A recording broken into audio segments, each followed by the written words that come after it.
Muito obrigado. Bem, sem muitas delongas, hoje eu vou tratar de um assunto que, a princípio, até inicialmente pode parecer que não está tão relacionado à neurocirurgia. A gente ainda encontra hoje em dia muitas pessoas falando, mas neurocirurgião que dedica a tratar só dor? Sim. A dor ela é uma área de atuação, né, do neurocirurgião. E mais especificamente hoje eu vou falar um pouco sobre a dor no câncer, né? Quando a gente fala, né, cita a respeito da dor no câncer, é imprescindível não citar Hipócrates, porque ele tem uma frase célebre que diz que aliviar a dor é uma obra divina. É impossível não concordar com essa frase, visto que quando você começa a lidar com os pacientes que estão passando por essa situação, você vê ali de fato o que significa a palavra sofrimento. Muitos dos que estão acompanhando essa aula agora, um dia decidiram fazer medicina, por quê? Porque um dia sonharam em aliviar o sofrimento de alguém, levar alento, levar o alívio, né? E sofrimento se traduz principalmente pela palavra dor, né? A dor, ela carrega consigo o que a gente entende como sofrimento.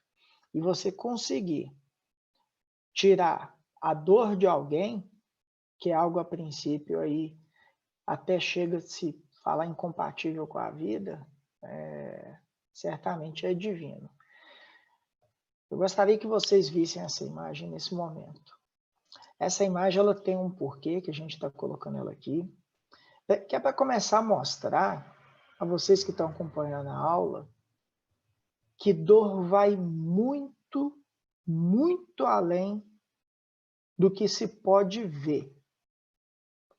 A primeira impressão que vocês estão tendo ao ver essa imagem é que essa ferida aí deve estar doendo muito. Muito. Veja a mesma imagem agora com a ferida coberta. O que eu convido vocês nesse momento a fazer é se colocar no lugar desse senhor aí. Como você acha que ele está por dentro? Como que você acha que ele acorda de manhã, se é que ele está dormindo à noite, né? Como que ele passa um dia após o outro? Eu falo internamente. Esquece um pouquinho essa imagem, a princípio, que a gente pode falar até talvez chocante, e vê ele assim sem ela. Veja ele. Vamos chamar de seu Zé. Veja o seu Zé, o indivíduo seu Zé. O que a gente consegue interpretar com isso? A gente consegue interpretar que dor é muito além do que algo ali meramente físico. De sentir ali fisicamente aquele desconforto, aquela sensação desagradável. Dor vai muito além daquilo que a gente consegue ver olhando, olha agora sua mão aí, olha sua mão. Faz esse favor, olha aí, você está vendo aí, tem pele, certamente por baixo tem músculo, tem osso. Dor vai muito além disso que você consegue ver. A gente não é só carne e osso, não é só pele, tecido, célula, não. Tem muita coisa que a gente não consegue ver, que exame não detecta, mas que a gente sabe, você sabe que tem aí. Dor vai aí também. Então, para a gente poder trabalhar com dor, a gente precisa primeiro ter essa noção, essa ciência, que dor vai muito além daquilo que se pode ver, ok? Quando a gente traz para a dor relacionada ao câncer, alguns pontos são importantes de serem frisados e de ter ciência, né, como é também o objetivo desse evento, né, o que o acadêmico, né, ele precisa saber antes de formar, né? A dor ela é um sintoma extremamente prevalente na população portadora de câncer, né? Nós estamos falando de 60% a 80% dos pacientes com câncer têm dor, sendo que até 30% deles, na ocasião de ter o diagnóstico, já tem um sintoma doloroso presente. E até 90%, ou seja, estamos falando quase que a totalidade dos pacientes com doença avançada, com câncer avançado, eles vão classificar essa dor como moderada a grave. Para por um momento e tenta enxergar a dimensão que tem dor no câncer. É algo muito prevalente, é algo extremamente debilitante, é algo, a princípio, que ninguém deveria experimentar, né?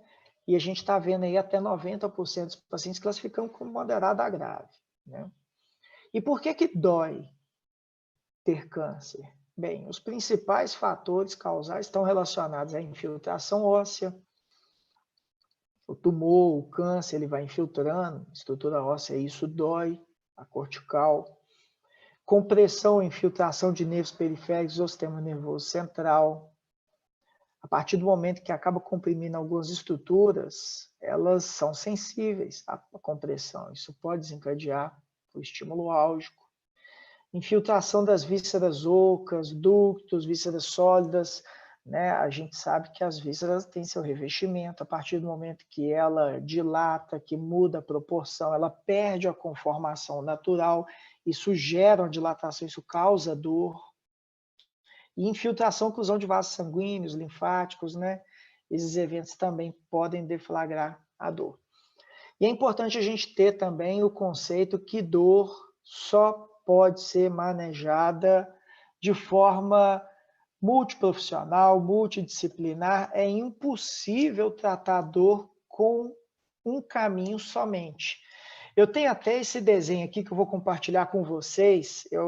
Esse desenho especificamente eu não fiz para um paciente com câncer, mas eu desenho no meu consultório, no ambulatório, nos lugares que atendo. Esse desenho porque ele significa o seguinte. Pensa comigo, vocês vão concordar.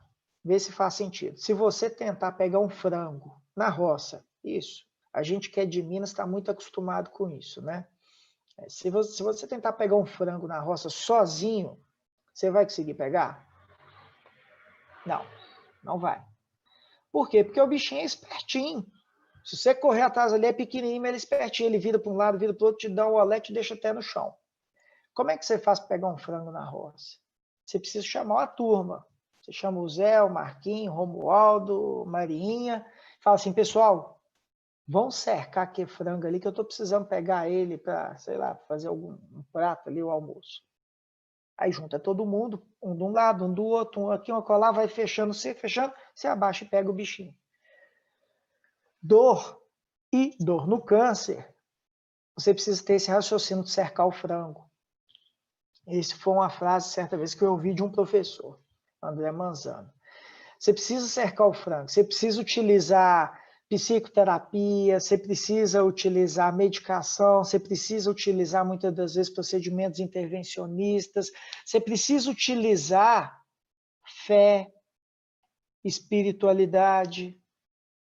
Ou seja, você tem que usar várias ferramentas, você tem que cercar o frango, não tem como tratar com uma coisa só. Esse é um trabalho extremamente interessante, onde que aqui 11 países da Europa e também Israel participaram de um estudo onde que foi avaliado pacientes que sofriam com câncer, quais eram os sintomas mais prevalentes. Veja comigo o gráfico à esquerda. O que vem em primeiro lugar? Dor. Qual foi a queixa de quem sofre com câncer mais prevalente? Dor. Disparado, em primeiro lugar, dor. Primeira conclusão, quem tem câncer está sofrendo com dor. E olha o que esse trabalho também mostrou. Acompanha comigo o gráfico à direita. Os pacientes que estão sofrendo com dor, quem que está cuidando da dor deles? Em primeiro lugar, o próprio oncologista. Depois vem aí, né, a medicina da família, né, atenção primária. E você vai encontrar tratando dor, ou seja, o médico de dor, com 3% dos pacientes. O que você consegue concluir Nós estamos falando de um trabalho de 11 países europeus. Nós não estamos falando de Montes Claros, nós não estamos falando do interior de Minas, São Paulo, nós estamos falando de 11 países europeus. Só 3% que está sendo assistido pelo médico especialista em dor. A única conclusão, pessoal, que vocês podem tirar disso é que se você tiver câncer, você vai sofrer. Isso é verdade. Não adianta tentar ocultar isso, não. Hoje, se você desenvolver câncer, você vai sofrer. Por que vai sofrer? Porque a gente tem grandes desafios, e por isso que eu vejo esse momento aqui como um momento muito importante, porque vocês vão sair diferente, vocês vão entender que existe como tratar a dor no câncer, né? O que a princípio precisa ser mais divulgado, né? Primeiro, qual que é o desafio? Os profissionais de saúde não têm formação para tratar dor. Pessoal, qual faculdade de medicina dedica a ter uma disciplina ensinando os alunos como identificar, reconhecer, tratar, manejar a dor? Assim, se for contando o dedo. Os profissionais estão formando, não tem formação para a dor. Segundo ponto, quando a gente fala de dor no câncer, é uma condição quase sine qua non que o médico tenha que ter esse tipo de receituário que está essa imagem aí. Esse é o receituário necessário para a prescrição de opioide forte, diga-se de passagem, a morfina. A gente pode quase dizer que não existe tratar dor no câncer sem morfina. Né? E isso é só comentando, pessoal, mas até os oncologistas não têm o receituário de uma medicação que é indispensável para tratar a dor no câncer. Por isso que os pacientes estão sofrendo. Né? Ainda tem aquele conceito, é difícil ter acesso a tratamento de ponta. Não, não é. Na verdade, não tem divulgação, não tem compartilhamento das informações, e ainda tem muito mito. Principalmente tem uma opioidefobia, os próprios médicos, não, tomar morfina não está na hora disso não, tenta amenizar a coisa, tenta omitir o que é verdade, fato. Não, dor faz parte mesmo, não é fácil não, mas você vai aguentar firme, vai dar tudo certo. Não, não vai dar, se não tratar a dor não vai dar, se não passar morfina, se não fazer os tratamentos adequados, não vai dar certo. Mas as pessoas acham que vai. Assim, é um desafio, isso, a gente precisa mudar isso, essa realidade, né? A Organização Mundial de Saúde, ela chegou a organizar o que chama de uma escada analgésica para poder orientar como fazer o tratamento de dor, principalmente relacionado ao câncer. É uma escadinha, inicialmente com 3 degraus, que o primeiro ele é voltado para dor leve e é orientado à utilização de medicações não opioides, ou seja, analgésicos simples, anti-inflamatórios, relaxantes musculares, e junto o que a gente chama de terapia adjuvante. Terapia adjuvante está aí os anticonvulsivantes, os gabapentinoides, eu vou falar exemplos desse tipo de medicações mais para frente. Já o segundo momento aí da escada é voltado para a dor moderada, onde que entra o que a gente chama de opioide fraco. Eu vou dar os exemplos do que são essas medicações, junto com as medicações do primeiro momento aí, que são os analgésicos simples, né, e terapia adjuvante. E existe um terceiro momento aí que é destinado à dor forte, onde que entra os opioides fortes, né, junto com o primeiro momento da escada. A partir do momento que entra opioide forte, você não utiliza opioide fraco, né? Só que o que aconteceu? Com o tempo percebeu que essas 3 divisões não eram suficientes para todos os casos. E tinham casos de dor que eram resistentes, refratários até mesmo aos opioides fortes. Foi onde criou o quarto momento, né, dessa escada, onde que veio principalmente os procedimentos intervencionistas, O que são os procedimentos intervencionistas? Os bloqueios, né? Os procedimentos cirúrgicos funcionais, a fim de controlar melhor a dor. Então, a escada ficou dessa forma, né? Primeiro degrau, analgésico simples, o segundo, opioide fraco, o terceiro, opioide forte, e por último, procedimento intervencionista.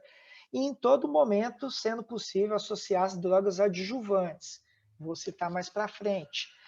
E, mais recentemente, a gente tem uma tendência a modificar essa escada analgésica, onde que a gente tem uma tendência mais atual a não utilizar o opioide fraco e utilizar no seu lugar o opioide forte, só que em dose mais baixa.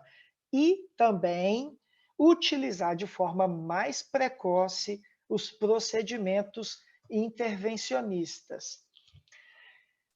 Os analgésicos simples, né, não opioides, dipirona, paracetamol, viminol, tá, os anti-inflamatórios também, diclofenac, cetoprofeno, naproxeno, relaxantes musculares. Quem são os opioides fracos? Tramadol, codeína. Opioides fortes, morfina, metadona, fentanil, buprenorfina, oxicodona. Terapia adjuvante, o que tem dentro dessa classe? Tem os tricíclicos, que são os antidepressivos, que têm ação na dor, a amitriptilina é um exemplo. Os duais, a venlafaxina, duloxetina, gabapentinoides, gabapentina, pregabalina e anticonvulsivantes, carbamazepina, lamotrigina, entram aí nessa classe. Bifosfonados, para casos de câncer de mama, próstata que tem metástase óssea. E a gente tem também opção de algumas terapias um pouco diferentes, que faz venosa, que é bloqueio simpático venoso. A gente tem utilizado também mais recentemente cetamina venosa, lidocaína venosa para casos de dor no câncer refratário, persistente, que não responde muito bem com procedimentos intervencionistas, com medicações já otimizadas. E em caso de terminalidade, onde existe dor, também entra a sedação paliativa, que seria como se fosse um quinto degrau, né? Alguns exemplos dos opioides. Os opioides são a classe de fármacos principais no tratamento farmacológico da dor no câncer. A gente tem opções transdérmicas, ou seja, adesivo, né? A imagem superior mostra aí o Restiva, e a inferior mostra o fentanil. São opiáceos, né, fortes. Ao lado tem a morfina, a metadona e oxicodona. Todos eles, até o momento, são os opioides fortes. E a gente tem como exemplo de opioide fraco a codeína e o tramadol. Vou deixar só um adendo aqui. Como vocês têm visto, como vocês viram eu comentar, a gente não tem utilizado muito no câncer opioide fraco, a gente tem optado mais por opioide forte em dose mais baixa. Mas se for utilizar o opioide fraco, evite o uso da codeína. A codeína é uma medicação, a princípio, não é a melhor opção, tem muito efeito colateral e pouca resposta, além do fato que parcela da população, em torno de 30%, não tem nenhuma enzima necessária para fazer a metabolização dela. Opioides também têm efeitos colaterais, assim como várias medicações, e os principais são constipação, náusea, vômito, prurido, e pode, em doses muito elevadas, levar também a um quadro de sedação, né? Para cada efeito colateral, a gente tem um mecanismo, uma terapia para poder trabalhar com o paciente a fim de amenizar esses sintomas indesejáveis. A gente tem também no arsenal, eu particularmente sou extremamente aberto, receptivo a terapias alternativas. Uma delas, como vocês podem ver, isso até eu mesmo ali fazendo, a hipnose, eu acho fantástica no tratamento de dor relacionada ao câncer, e as outras terapias também alternativas, desde acupuntura, auriculoterapia, entra também reiki, isso tudo a gente tem contribuição também. Em 75% dos pacientes com câncer, o próprio tumor é a causa da dor. Isso é importante também saber, porque no caso de ser possível a remoção, uma terapia voltada a ele, ela deve ser instituída, né? Porque às vezes retirando, fazendo a abordagem dele, pode melhorar a dor. Isso é importante lembrar também, né? Não pode esquecer.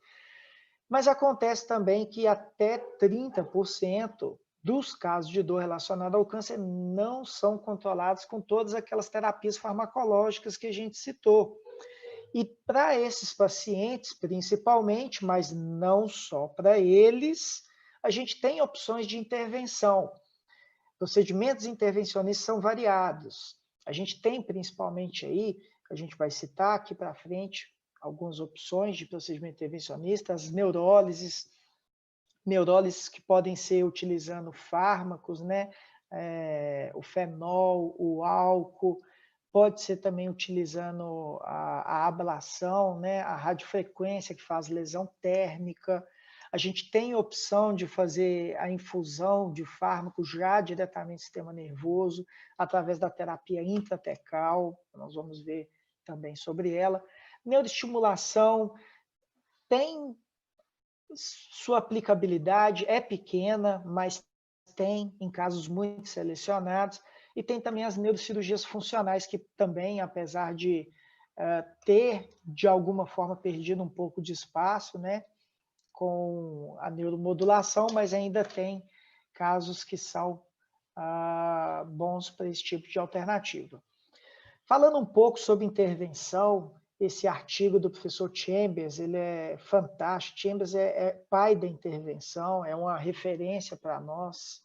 Ele deixa de uma forma muito singela uma mensagem que, por mais que a gente tenha a possibilidade da terapia farmacológica, se tem a possibilidade do uso das neurólises, né, dos bloqueios nervosos, eles devem ser utilizados, né?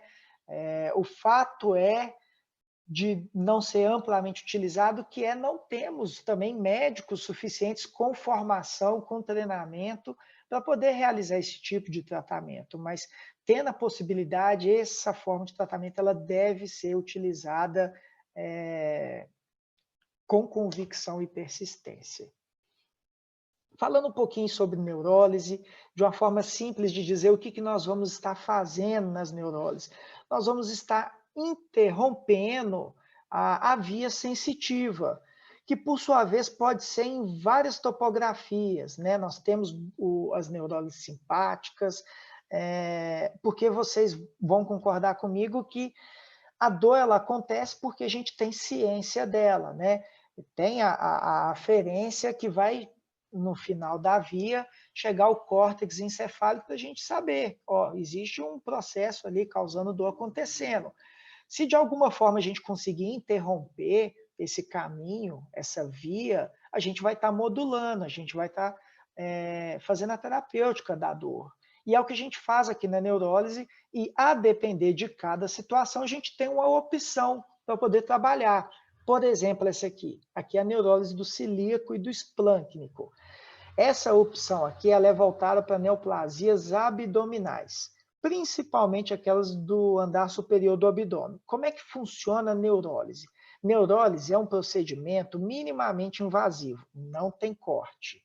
Aqui, uma agulha, como vocês podem ver nas imagens que tem aí, da mesa cirúrgica preparada, da ilustração do livro que é mostrado aí, uma agulha, ela é passada de forma percutânea, pela pele, evidentemente, guiada pelo aparelho de raio-x a ser colocada numa topografia exata, onde habitualmente tem um componente do sistema nervoso.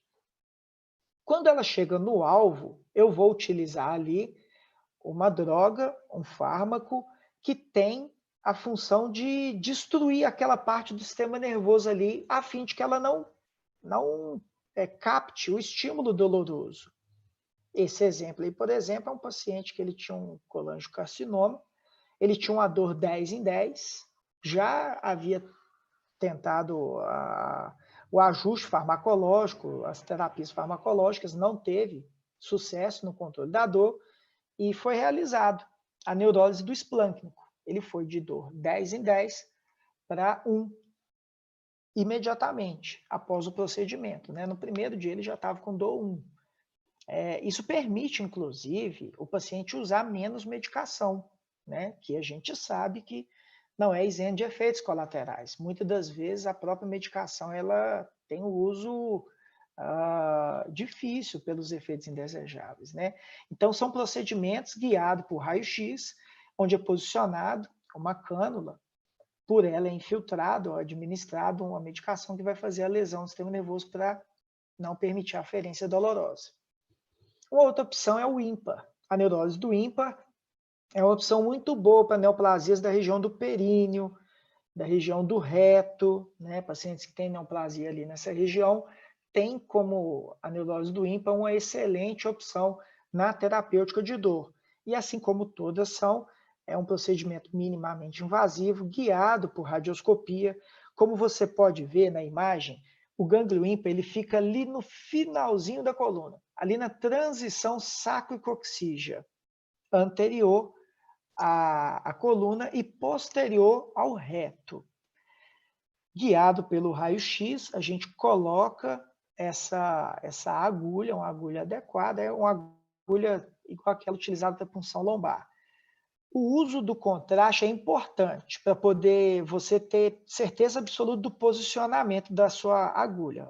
O raio-x mostra, igual vocês podem ver aquela última imagem de raio-x ali, aonde que está o contraste, né, sendo administrado. Quando eu sei que está exatamente posicionado da forma adequada a agulha, eu administro a solução, que muitas das vezes é o fenol 6% glicerinado, que a gente usa muito. E ele faz ali a lesão e, com isso, a gente consegue melhorar a dor do paciente. Outra opção, neurose do hipogástrico, ela é uma opção excelente para as neoplasias pélvicas.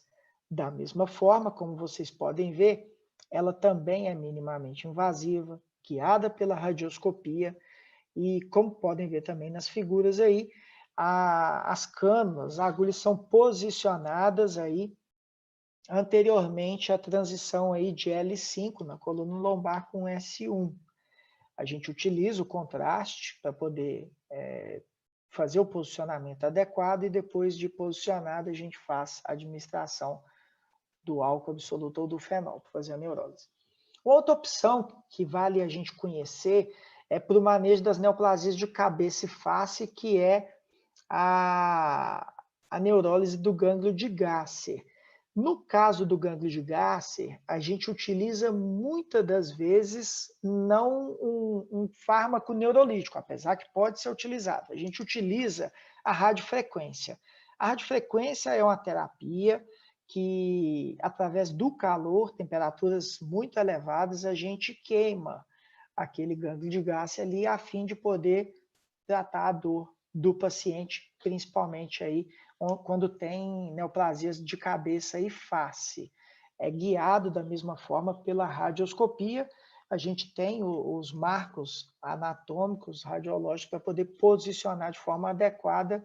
No caso aqui, como é uma radiofrequência, a cânula e o eletrodo, né? Tem como, inclusive, no caso do gânglio de Gasser, fazer um estímulo com a radiofrequência para também poder ter certeza absoluta de onde que a gente está com a ponta do eletrodo. Uma outra opção que deve ser também lembrada no manejo da dor relacionada ao câncer de cabeça e de face é a opção de trabalhar no gânglio esfenopalatino. O gânglio esfenopalatino está lá na região posterior do nariz, inclusive tem também uma possibilidade de fazer procedimentos pela via nasal, mas quando a gente quer fazer um procedimento mais destrutivo, a gente faz pela via transcoronoide, que é essa via lateral que mostra a imagem aí, a cânula, né, junto do eletrodo, né, na paciente, e a gente faz nessa opção aqui a radiofrequência também. E é uma opção muito boa para poder ajudar no manejo, no controle da dor de pacientes que têm câncer de cabeça e de face. Como eu disse, o aparelho de radiofrequência, ele leva esse eletrodo a uma temperatura muito elevada, onde que a gente consegue fazer uma ablação, uma lesão no gânglio esfenopalatino, que é uma estrutura do sistema nervoso, e com isso melhorar a dor nesse caso. A outra opção é o glossofaríngeo. Trabalhar com o glossofaríngeo, principalmente quando a gente tem neoplasias que invadem a região posterior da língua. E é um procedimento também realizado guiado pela radioscopia, mas que habitualmente a gente utiliza também junto no momento o ultrassom. O ultrassom ajuda muito também para a gente poder se localizar muito ali com as estruturas vasculares, né? Na radioscopia, a gente usa como um marco ali anatômico o processo estiloide, né?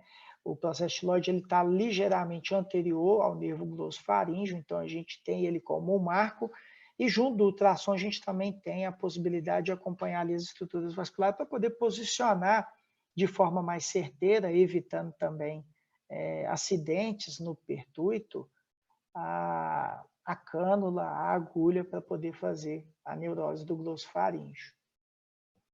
Uma opção também de cabeça, pescoço e também dores relacionadas ao câncer que acomete o membro superior é trabalhar com gânglio estrelado. O gânglio estrelado ele fica na transição cérvico-torácica, mas a gente faz a terapêutica nele pegando principalmente ali o processo transverso de C6. Por causa que em C7 a gente não tem uma proteção adequada com a artéria vertebral. Então, para evitar o risco de lesão nela, a gente administra a solução no processo transverso de C6. É uma opção também interessante, como eu disse, para também dores que chegam a cometer o membro superior, né? E a gente tem também nos procedimentos intervencionistas para tratar dor relacionada ao câncer, procedimentos cirúrgicos, que a gente chama de procedimentos cirúrgicos funcionais. Dentro dessas opções de procedimentos cirúrgicos, a gente tem o DRESS. O que é o DRESS? A gente atua ali no corno posterior da medula, na zona de entrada da raiz nervosa. E a gente faz ali uma lesão ablativa. Ela habitualmente é feita com um eletrodo de radiofrequência, tem um eletrodo adequado para isso, mas pode ser feita também cirurgicamente com o microbipolar, né? Esse procedimento, né, visto como procedimento cirúrgico, ele demanda a abertura da pele, a abertura dos elementos posteriores da coluna, a abertura da dura mater, né, para a gente poder chegar ali na zona de entrada e fazer a lesão. E com isso interrompendo a via, né, aferente sensitiva e poder tratar principalmente dores. Aí a gente usa isso muito por avulsão, né? Mas também no caso de plexopatia oncológica, pacientes que evoluem com esse quadro no tratamento. Uma outra opção é a cordotomia. A cordotomia é um procedimento bastante interessante para pacientes que têm dores relacionadas ao câncer unilateral. É um procedimento onde que a gente vai estar trabalhando com o trato espinotalâmico. Esse procedimento ele é feito lá em cima na coluna cervical, logo após ali C2, ele precisa ser realizado de uma forma assim, bem rigorosa, porque você não pode, né, em nenhum procedimento, mas evidentemente aqui, errar o alvo, né? A gente pode ter complicações muito sérias errando aqui o alvo, o posicionamento da cana do eletrodo. E por poder prejudicar o padrão respiratório, que a gente utiliza ele para dores unilaterais. Quando esse procedimento ele é feito bilateralmente, existe um risco elevado do paciente evoluir com o que a gente chama de síndrome de Ondine. O paciente acaba perdendo o controle adequado do diafragma e ele entra em insuficiência respiratória, ele falece com insuficiência respiratória. Então, a gente faz ele unilateral, inicialmente, podendo, posteriormente, depois de um tempo, fazer do outro lado, né? Mas é uma opção muito boa quando o paciente tem dor unilateral relacionada ao câncer. Esse paciente, ele faz esse procedimento, habitualmente a gente faz percutâneo, mas pode ser feito também com cirurgia aberta, pode também. A mielotomia puntiforme. É um procedimento bastante interessante quando você tem patologias pelviperineais, porque tem já algum tempo, foi descoberto que a gente tem fibras sensitivas dessa região que passam na região posterior da medula, mais medial, né? A gente acreditava até então que ali não haviam, mas temos fibras ali, um trato sensitivo que carrega principalmente informações sensitivas da porção abdômen-pelve, e é um procedimento que pode ser lançado à mão para controlar dores de neoplasias dessa região.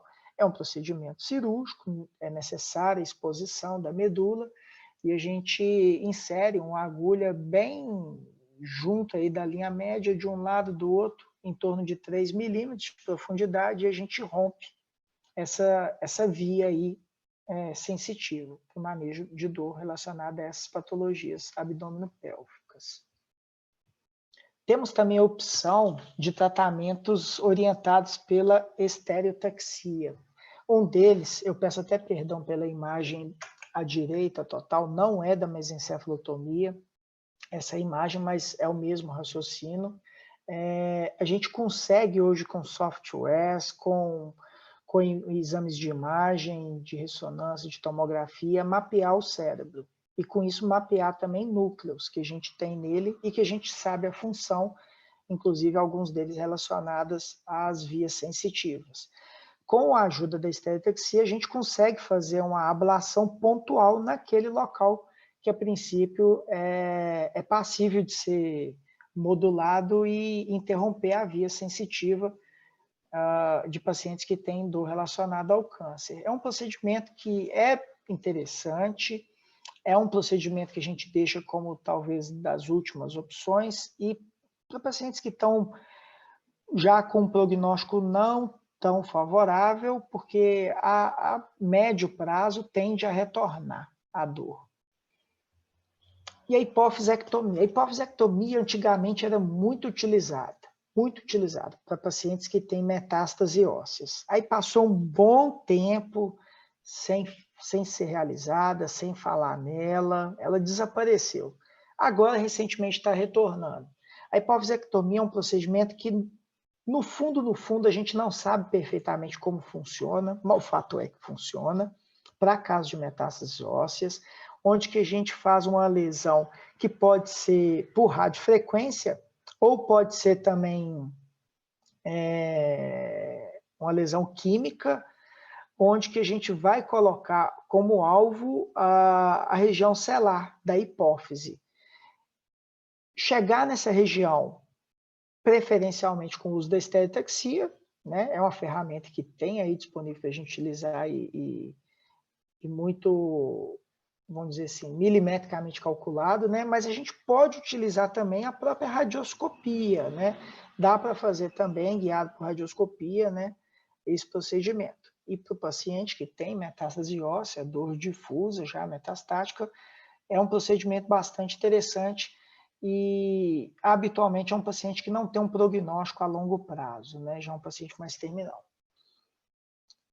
Para casos de neoplasias acometendo a coluna vertebral, cursando inclusive com fratura e gerando dor, a gente tem a vertebroplastia, né? A gente faz de forma percutânea a administração do cimento ósseo naquela vértebra lesada e pode, inclusive, ter uma excelente resposta no controle da dor relacionada à fratura por câncer afetando as vértebras da coluna. Como tudo na vida, as coisas evoluem, né? E também no tratamento da dor, a neurocirurgia evoluiu muito. Até então, vocês percebem que praticamente de intervenção eu falei de procedimentos destrutivos, procedimentos que causam lesões. Só que hoje em dia a gente já tem a neuromodulação. E quando a gente fala de dor relacionada ao câncer, é impossível não falar da terapia de infusão intratecal. Aqui a gente está falando de um dispositivo, esse dispositivo que está aí na imagem, é uma bomba de infusão intratecal, é assim que a gente chama ela, onde que existe um reservatório no seu interior, onde que a gente pode deixar uma medicação chamada morfina, principalmente. Tem a opção de ser outras drogas? Tem a opção de ser anestésico, tem a opção de ser o ziconotide, mas o carro-chefe é a morfina. A morfina ela é hidrossolúvel, tem uma difusão no líquido excelente, é uma droga de fácil acesso, tem um custo acessível, e a gente tem evidência da melhor possível para recomendar o uso de morfina intratecal na dor relacionada ao câncer. Esse é o consenso que saiu, ele deixa aí evidência 1, recomendação A, e é uma terapia que ela pode ser utilizada a depender do dispositivo que a gente implanta, de acordo com a necessidade do paciente. A gente consegue programar esse dispositivo para infundir mais morfina, infundir menos morfina no espaço intratecal. Quando a gente fala espaço intratecal, a gente está falando que esse dispositivo tem um catéter que é implantado por dentro da coluna, por dentro ali da dura mater, onde que está o que? O líquor. Esse catéter ali dentro, implantado ali, ele vai estar liberando continuamente a morfina, de forma contínua. E com isso, tratando a dor. A gente consegue falar em doses de opioide, no caso da morfina, 300 vezes mais baixa, porque ali já venceu a barreira hematoencefálica, ali já está chegando nos receptores para opiáceos, já está acendendo, então a resposta é muito melhor com dose mais baixa. E com isso você já consegue concluir que a gente tem muito menos efeito colateral, por exemplo, dessa terapia do que tomar morfina em doses extremamente elevadas por via oral. Só que acontece que essa terapia ela tem também alguns critérios para poder incluir pacientes candidatos. A gente precisa de pacientes que tenham perspectiva de pelo menos 3 meses de vida para ser candidatos a esse tipo de terapia. Para pacientes que já estão mais próximo do desfecho, né, pacientes mais terminais, a gente pode utilizar também a morfina intratecal, por exemplo, implantando um catéter no espaço intratecal e fazendo uso dessa via aí para poder trazer um alívio, um alento para esse paciente que já está mais próximo, né, do desfecho, já tem uma doença mais avançada. A neuroestimulação medular é uma terapia que, para casos muito selecionados, pode ter seu uso na dor relacionada ao câncer, principalmente plexopatia quitínica, e a gente está falando aí de a gente fala às vezes marca-passo, né, porque visualmente é muito semelhante ao marca-passo da cardiologia, é um neuroestimulador. Essa pecinha aí, ela sai dela eletrodos, que podem ser eletrodos em placa, eletrodos percutâneos, como esse que está na imagem, e eles são implantados no espaço peridural em contato ali com a medula. Vão estar estimulando a medula para poder modular a interpretação do estímulo doloroso que o paciente tem. E a neuroestimulação medular, como eu disse, é para casos bastante selecionados, principalmente para pacientes que têm, às vezes, uma dor no membro superior por plexopatia. Dentro das considerações finais, é importante a gente, então, entender que a gente pode oferecer um controle álgico ao paciente, e isso vai trazer para ele mais sobrevida, a gente vai trazer melhor qualidade de vida, redução de internação hospitalar, consulta ambulatorial, visita a pronto atendimento, e alguns trabalhos que são também importantes a gente citar antes da gente terminar a nossa aula. Esse aqui é um trabalho extremamente relevante, onde que a gente coloca uma coisa que a gente precisa amadurecer. É um trabalho feito com pacientes que estavam morrendo de câncer, né? Sobre as preferências dos pacientes. E dentro da conclusão a gente vê, mesmo que os pacientes, eles querem cada vez mais medidas de conforto, quando está chegando, eles percebem que vão caminhar para a morte, eles estão sofrendo com dor severa. Nós não estamos tratando a dor dos nossos pacientes com câncer, né? E muitas das vezes a gente ainda está querendo oferecer, não, mas aguenta firme, tem um remédio novo que vai sair, vamos tentar e tal. Os pacientes não querem isso. Os pacientes querem conforto, querem dignidade, né? A gente tem um outro trabalho também extremamente relevante, onde que a gente tem a percepção da família, né? Dentro desse estudo, a gente vê isso também, os pacientes estão padecendo com dor, quando estão próximo, né, do final da vida, né? Apesar que o que eles querem é conforto. E nós, médicos, muitas das vezes a gente está tentando oferecer medidas para manter a vida, prolongar, e a gente esquece de tratar a dor. que é o que a gente viu desde o início, que é o mais prevalente, né? Essa aqui é a Tessa Joel, ela foi ministra das Olimpíadas, é uma pessoa extremamente relevante. Eu acho fantástico o depoimento dela, onde que de uma forma sucinta, o que ela diz que a gente precisa levar como mensagem. O que dá sentido na vida não é nem como e apenas ela é vivida, mas como a vida vai chegar no fim. É muito importante a gente ter esse conceito, como chega no fim. A gente tem alguns exemplos que são muito marcantes. Um exemplo que eu não esqueço, imagina uma paciente que está com dor relacionada ao câncer, onde que ela já não consegue levantar, andar, e de repente você consegue oferecer para ela um procedimento para tratar essa dor relacionada ao câncer, e no final, antes de morrer, sem dor, ela consegue pegar o neném dela no colo mais uma vez. Se coloca no lugar dela. Quanto que você acha que valeu para ela pegar o neném dela antes de morrer no colo mais uma vez sem dor? Ela não conseguia pegar o neném no colo. Não tem valor. Quanto que você acha que vale para uma senhorinha que, quando chegou no hospital, ela estava em posição fetal, pedindo a morte, depois de fazer um procedimento desse, específico de tratamento de dor, ela ter levantado, andado e falado: ó, doutor, quando eu cheguei aqui eu pedi a morte, mas agora eu só peço que Deus deixe eu viver o tanto que Ele puder deixar. Isso não tem preço, não tem valor que paga isso. É isso que é trabalhar com dor relacionada ao câncer, né? E só a critério de curiosidade, a gente está em 4º lugar dos piores países no mundo no ranking de poder dar acesso aos pacientes cuidados paliativos, né? Então, a gente precisa evoluir muito nesse aspecto, né? E para quem gosta muito do tema, eu deixo aqui uma recomendação de uma literatura. Nós temos agora o Tratado de Dor Oncológica, né? É um tratado brasileiro voltado à dor relacionada ao câncer, né? Onde que o meu professor, que foi o Gilberto Fonseca, o meu companheiro, doutor Plínio, a gente teve a alegria de poder participar da elaboração deste livro e fica como uma sugestão para quem gosta do assunto. Queria agradecer a oportunidade e a todos a ter participado hoje aqui comigo desse tema. Não tira seu slide ainda não, viu, Felipe? Gostaria de agradecer imensamente a palestra do Dr. Felipe Duarte. Simplesmente tocou a todos, né, uma palestra aí que era para ser apenas uma palestra sobre tratamento da dor, né? Ele fez uma palestra aí que extrapolou a ciência, realmente tocou a todos que estão aqui assistindo, e a gente vê, né, que aqui já são mais de quase 10h30, 22h20 agora, e a gente ainda tem mais de 100 participantes ainda assistindo a palestra do senhor, então realmente conseguiu prender a todos. E numa sexta-feira ainda, né?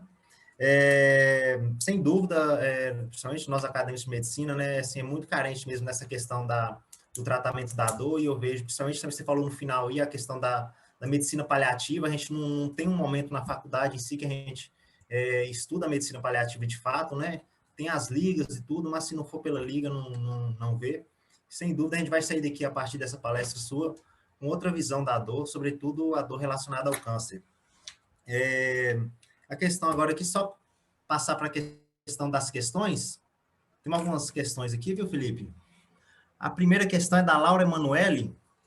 Como saber quando passar um medicamento mais fraco para um mais forte? Senador, uma sensação individual. A gente, obrigado pela pergunta, Emanuele. Tá me ouvindo agora? Sim. Tá, Emanuele, a gente tem escalas para poder avaliar a intensidade da dor, né? A gente tem escala visual analógica, tem escala numérica, e ela tem a pontuação que, a depender de que ponto que é estratificado o paciente, a gente classifica ele como uma dor leve, moderada ou forte. Ela que ajuda a gente. A outra pergunta da Bárbara Muniz: qual mecanismo a hipnose reduz a dor? É uma pergunta interessante. Bem, Bárbara, dor, ela está diretamente relacionada com o sistema límbico, com a interpretação que a gente tem de tudo que nos rodeia, a forma como que a gente recebe uma notícia, como que a gente tem uma sensação, e você vai perceber e lembrar que muito provavelmente você já teve algum momento na vida que às vezes você até chutou a quininha do móvel ali com o mindinho, mas você falou assim, nossa, mas eu estou tão ocupado aqui agora, eu preciso resolver uma coisa aqui agora, que você nem se permitiu na hora sentir dor. Como é que isso acontece? Isso é a nível do sistema límbico, sistema cortical. A gente consegue voluntariamente inibir a sensação dolorosa também, modular ela pelas próprias emoções. Como que você vê, às vezes, uma pessoa, né, passar na televisão lá pisando naquelas pedrinhas de fogo no chão, sem fazer cara feia? Tem toda uma emoção em volta daquilo na hora, tem toda uma determinação, uma motivação, um foco. Isso tudo interfere, neurofisiologicamente falando, no sistema límbico, no córtex, modulando a dor. Quando a gente consegue colocar o paciente motivado, determinado, a seguir um tratamento, com fé, tudo, é diferente, porque a gente mexe nisso. Isso faz toda a diferença, né? Na consulta é indispensável, claro, ser franco com o paciente, a gente explica o que está acontecendo, tudo, mas a gente motiva, a gente mostra para ele que tem como melhorar, que tem como a dor amenizar. Então, em parte, isso é das justificativas por que a hipnose diminui dor. Uma segunda justificativa seria o próprio fato de você treinar, relaxar o corpo, porque na hipnose você tem um relaxamento físico bastante assim intenso, e só de relaxar por si só já traz conforto. E o poder da sugestão, né? Você pode dar sugestões na hora, para desfocar o paciente, parar de pensar um pouco em dor e começar a pensar em outras coisas, até o oposto, isso também ajuda, e isso também vai a nível cortical. Então, a hipnose ajuda muito por esse lado. Ela motiva, ela desvincula o seu pensamento relacionado àquilo, ela relaxa, né? Outras técnicas, como mindfulness, meditação, onde você tem relaxamento, elas já ajudam. E a hipnose ainda tem, além do relaxamento, o poder da sugestão, né? Colocar o paciente motivado e outras coisas que também corroboram nesse controle. Bacana demais a explicação do senhor. O Jubre Alan pergunta: Felipe, os pacientes oncológicos podem ter maior suscetibilidade à hiperalgesia induzida pelos opioides? A hiperalgesia pelos opioides ela pode acontecer, mas não por ser paciente oncológico, não. É por usar o próprio opioide, não por ser oncológico. Entendi. Mais duas perguntas aqui. A Uhum. Carolina Araújo pergunta: ao lesionar a região celular da hipófise, há comprometimento de funções endócrinas? Ou por se tratar de pacientes terminais, isso não é tão levado em consideração? Tem comprometimento das funções endócrinas, sim. Depois que a gente faz hipofisectomia, a gente passa corticóide para o paciente e hormônio tireoidiano para ele fazer uso. Entendi. Doutor Felipe, o tratamento consiste no resfriamento do couro cabeludo para evitar a alopécia. Quando o paciente usa a químio, traz algum efeito relaxante momentâneo ou algum efeito anestésico? Na verdade, traz um pouco ali de efeito analgésico por confundir um pouco a sensação no tálamo, né, a nível do tálamo. De repente começa a mudar a temperatura e aí você consegue, às vezes, modular um pouco a dor também, né? O uso de calor local, o uso de frio local, ele ajuda também como medida analgésica. Entendi. Felipe, então é isso. Encerraram-se as perguntas. Queria agradecer novamente, falar com o pessoal